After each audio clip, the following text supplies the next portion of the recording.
Hi dear students, we have already mentioned in our previous class that there are three classes of cash flows, that is cash flow from operation, cash flow from financing activity, cash flow from investing activities. Today we are discussing the first area, that is cash flow from operation. Okay, there are two methods for cash flow from operation, that is direct method and indirect method. Okay, so calculation of cash from operation.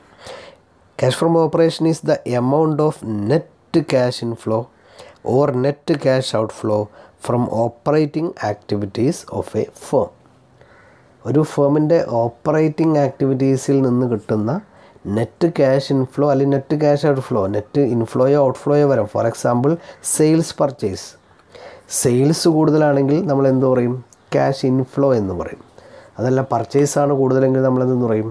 Net cash outflow എന്ന് പറയും. So ഈ operating ആക്ടിവിറ്റിയിൽ നിന്നുള്ള net cash inflow, net cash outflow, ഇതിനെ വിളിക്കുന്ന പേരാണ് cash from operation. It involves cash generated from production, sales or providing services. നമ്മുടെ operating activity എന്ന് പറഞ്ഞു കഴിഞ്ഞാൽ it may be trading activity, it may be production activity or it may be provision of services.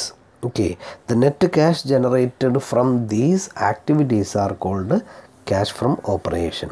The result may be, ഇങ്ങനെ calculate ചെയ്യുമ്പോൾ പോസിറ്റീവോ നെഗറ്റീവോ value വരാം. So the result may be cash from operation or cash lost in operation. Positive sales value ആണ് കൂടുതലെങ്കിൽ നമ്മളതിനെ cash from operation എന്ന് വിളിക്കും. അതല്ല എക്സ്പെൻസുകളാണ്, പർച്ചേസുകളാണ് കൂടുതലെങ്കിൽ നമ്മളതിനെ negative value ആണെങ്കിൽ ക്യാഷ് ലോസ്റ്റ് ഇൻ ഓപ്പറേഷൻ എന്നാണ് ഡിനോട്ട് ചെയ്യുക. Okay, it is calculated, cash from operation is calculated in two methods, that is direct method and indirect method. There are two methods for calculating cash from operation, that is direct method and indirect method. Okay, let us go through the first method, that is direct method. Cash receipt from operating activities and cash payment for operating expenses are combined to find net cash flow from operating activities. ഇപ്പോൾ ഈ direct മെത്തേഡിൽ ചെയ്യുന്നത്, we will take all the cash receipts, second we will take all cash payments which are related to operating activities. Then we will compare and find the net cash inflow or net cash outflow. The important items covered under direct method are cash received from debtors, അല്ലെ cash sales ഉണ്ടാവാം. Cash sales നേരിട്ട് നമുക്ക് എഴുതാവുന്നതേ ഉള്ളൂ. അതേസമയം cash received from debtors, it may not be given directly. Cash received from debtors നേരിട്ട് തന്നോളുന്നില്ല. In that case we have to prepare total debtors account. Cash receipt from debtors നേരിട്ട് തന്നിട്ടില്ലെങ്കിൽ we have to find the cash receipt from debtors by preparing total debtors account. For example, നമുക്ക് opening balance of debtors തരുന്നു, closing balance of debtors തരുന്നു. Just compare ചെയ്യുക, അല്ലേ? ഇപ്പോൾ ഡെറ്റേഴ്സിൻ്റെ opening balance 10,000 രൂപയാണ്, closing balance 2,000 രൂപയാണ്. കുറഞ്ഞിട്ടുണ്ട്, അല്ലേ? 10,000 ഉണ്ടായിരുന്നത് 2,000 ആയി കുറഞ്ഞു. എൻ്റെ അർത്ഥം എന്താണ്? We have received 8,000. അതേസമയം ഓപ്പണിംഗ് ബാലൻസ് ഉണ്ടാവാം, ക്ലോസിംഗ് ബാലൻസ് ഉണ്ടാവാം, ക്രെഡിറ്റ് സെയിൽസും ഉണ്ടാവാം. മൂന്ന് കൂടി ഉണ്ടെങ്കിൽ സിംപ്ലി എന്ത് ചെയ്യുക? Opening balance plus credit sales minus closing balance, അപ്പോൾ നമുക്ക് ക്യാഷ് റിസീവ്ഡ് കിട്ടും. അപ്പോൾ ഇങ്ങനെ ലോജിക്കലായി ചെയ്യുന്നതിനേക്കാൾ just prepare A debtors account. Opening balance debit ചെയ്യും, ക്ലോസിംഗ് ബാലൻസ് ക്രെഡിറ്റ് ചെയ്യും. ദെൻ ഓപ്പണിംഗ് ബാലൻസിൻ്റെ കൂടെയാണ് ക്രെഡിറ്റ് സെയിൽസ് ചെയ്തത്, കാരണം ക്രെഡിറ്റ് സെയിൽസിലൂടെ ഡെറ്റേഴ്സിൻ്റെ ബാലൻസ് കൂടും. ഓക്കെ, ഇങ്ങനെ പ്രിപ്പയർ ചെയ്തുകൊണ്ട് we will find cash received from debtors. Another important item to be calculated is cash paid to creditors. Cash paid to creditors can be calculated by preparing total creditors account. Simply prepare total creditors account and find the amount. Then cash operating expenses paid. Cash operating expenses paid calculation എന്ന് പറഞ്ഞു കഴിഞ്ഞാൽ ചിലപ്പോൾ നേരിട്ട് paid amount തരില്ല. പകരം for example salary debited is 10,000. Salary debited in profit or loss account 10,000 തന്നു കഴിഞ്ഞാൽ ഇത് ക്യാഷ് പെയ്ഡ് ആവണമെന്നില്ല. കാരണം എന്താണ്, there may be adjustment related to outstanding, prepaid, salary etcetera. So in that case we have to prepare a salary account or simply calculate the value by adding or deducting the adjustments. We will mention all these in detail. Okay, so to find the expenses paid, ഒരു expense cash expenses paid calculate ചെയ്യാൻ വേണ്ടിയിട്ട് consider expenses in profit or loss account. Profit or loss അക്കൗണ്ടിൽ debit ചെയ്ത എമൗണ്ടാണ് തന്നതെങ്കിൽ അതെടുക്കുക and adjust it for outstanding, prepaid expenses etcetera. അതിനെ നമ്മൾ ഔട്ട്സ്റ്റാൻഡിങ്, പ്രീപെയ്ഡ് എന്നിവയുമായിട്ട് അഡ്ജസ്റ്റ് ചെയ്യുക. For example, add outstanding expenses at beginning. Opening balance of outstanding ആണ് ആഡ് ചെയ്യേണ്ടത്. നമ്മൾ ഫൈനൽ അക്കൗണ്ട് പ്രിപ്പറേഷൻ നമ്മൾ profit or loss account prepare ചെയ്യുമ്പോൾ salary എന്ന് എഴുതിയിട്ട് ആഡ് ഔട്ട്സ്റ്റാൻഡിങ് അറ്റ് എൻഡാണ് ചെയ്തിരുന്നത്. ഓക്കെ, സാലറി ഡെബിറ്റ് ചെയ്യാൻ വേണ്ടി നമ്മൾ ചെയ്യുക സാലറി പെയ്ഡിനോടുകൂടി ആഡ് ഔട്ട്സ്റ്റാൻഡിങ് അറ്റ് എൻഡ്. ഇവിടെ നമ്മൾ നേരെ റിവേഴ്സാണ് ചെയ്യുന്നത്. നമുക്ക് ഡെബിറ്റഡ് തന്നിട്ടുണ്ടാവും, ക്യാഷ് പെയ്ഡ് എത്രയാണ് കിട്ടുക വേണ്ടത്. അതുകൊണ്ട് നമ്മൾ എന്ത് ചെയ്യും, സാധാരണ ചെയ്യുന്നതിൻ്റെ റിവേഴ്സ് ചെയ്യുക. അതായത് salary debited less outstanding at end. Outstanding at end ഇവിടെ നേരെ തിരിച്ച് ലെസ് ചെയ്യാണ് ചെയ്യുക. കാരണം ഫൈനൽ അക്കൗണ്ട്സിൽ ക്യാഷ് പെയ്ഡിനോടുകൂടി ഔട്ട്സ്റ്റാൻഡിങ് അഡ്ജസ്റ്റ് ചെയ്ത് ഡെബിറ്റ് ചെയ്യേണ്ട എമൗണ്ടാണ് തീരുമാനിക്കുക. ഇവിടെ ഡെബിറ്റ് ചെയ്ത എമൗണ്ട് തരും, അതിനോടുകൂടി നമ്മൾ ഈ ഒരു അഡ്ജസ്റ്റ്മെൻറ്റുകൾ നേരെ ഓപ്പോസിറ്റ് ചെയ്ത് കഴിഞ്ഞാൽ നമുക്ക് കിട്ടുന്ന വാല്യൂ ക്യാഷ് പെയ്ഡ് ആണ്. Here for cash flow statement we are taking cash paid or cash received for expenses. Okay, so expenses in profit or loss account plus opening outstanding opening balance ആണെങ്കിൽ നമ്മൾ add ചെയ്യാണ് വേണ്ടത്, minus closing outstanding expense at the end less ചെയ്യാണ് വേണ്ടത്. The balance will be cash paid for expenses. Prepaid ആണെങ്കിൽ എങ്ങനെയാണ് ചെയ്യുക, expenses in profit or loss account plus closing prepaid expense minus opening prepaid expense will be cash paid. So ignore all non-cash items and appropriations like provision, transfer etc. ഇവിടെ നമ്മൾ direct മെത്തേഡിൽ provision, non cash transactions, transfer to reserve etcetera അല്ലെങ്കിൽ expenses return of ഇതൊന്നും consider ചെയ്യേണ്ട ആവശ്യമില്ല. Consider only cash receipt and cash payment. Okay, take only actual receipt or payment. അതാണ് actual receipt, actual payment, ഇത് മാത്രമാണ് നമ്മൾ consider ചെയ്യുക.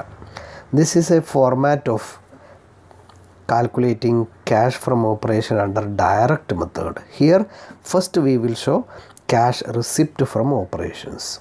The important receipts are cash sales, cash received from debtors, then other expenses, other incomes received like royalty received, commission received, fee received etc. So we will show all the receipts here and we will find the total and the total will be shown here. And the second is less cash payment for operations. Operating expenses payment നടത്തി കഴിഞ്ഞാൽ it is to be deducted, just like cash purchase, cash paid to creditors, cash wages, cash operating expenses etc. We will show all the cash expenses here and find the total. Then we will find the net difference, that is cash from operation. Okay, so cash from operation means cash receipt from operation less cash payment from operation. The balance will be cash from operation. Okay, this is the calculation of cash from operation under direct method.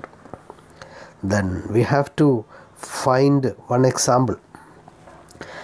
We are given with a profit or loss account. Calculate cash from operation under direct method. We will be given with all the details in profit or loss account. We have to calculate cash from operation under direct method. Okay, this is a simple question. Okay, here consider the credit side. What are the cash receipts? Yes, sales is a cash receipt. Then closing stock will not be considered, there is no cash involvement here. Then dividend received, cash receipt from operation. Dividend received നമ്മൾ നേരത്തെ ഏത് ഹെഡിലാണ് പറഞ്ഞത്? Dividend received.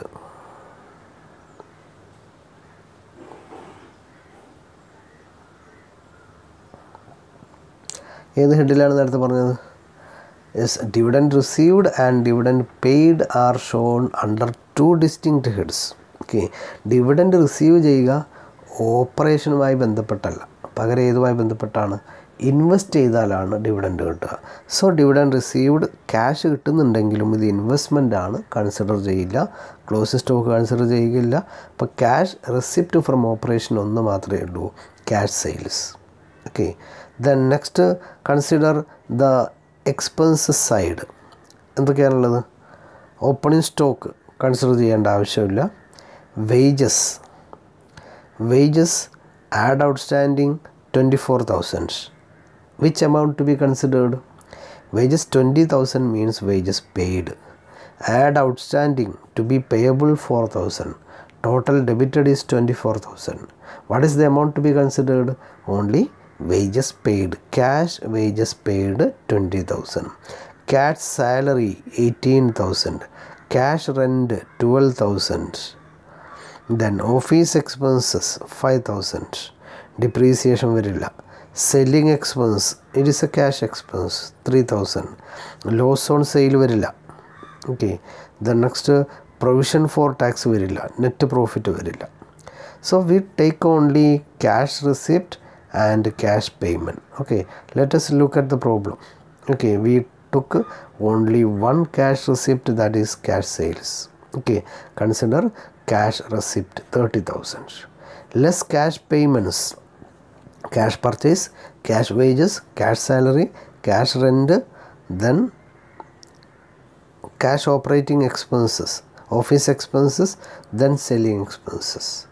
We totaled all the receipts, so all the payments. Okay, so 3 lakh minus 1,98,000, that is 1,02,000 will be taken as cash from operation.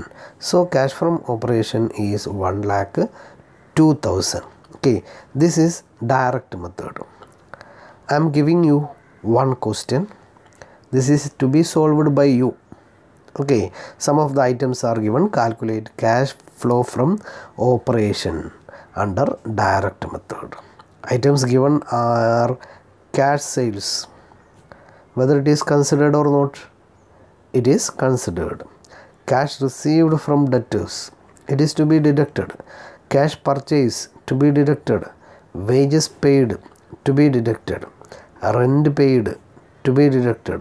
Cash paid as salary to be deducted. Cash paid to creditors, that is cash paid to suppliers, to be credited. So simply take cash receipt from operation as cash sales.